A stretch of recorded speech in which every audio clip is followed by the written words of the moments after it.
ఒక మంచి క్రిటిక్ ఇతరులని విమర్శిస్తాడు.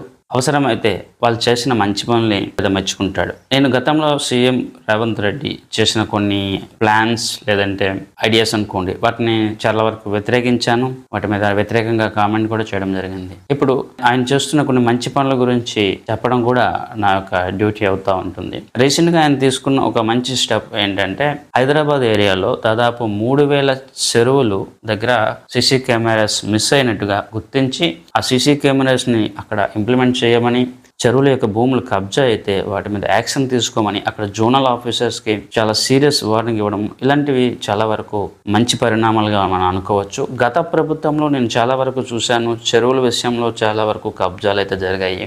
చెరువులు ఉండడం వల్ల హైదరాబాద్లో ఫ్లడ్ కంట్రోల్ అనేది ఈజీ ఉంటుంది. అలాంటి మంచి స్టెప్ తీసుకున్న వాళ్ళని మనం మెచ్చుకోవడం అనేది మన యొక్క డ్యూటీ అనుకోవచ్చు, లేదంటే కర్తవ్యం అనుకోవచ్చు.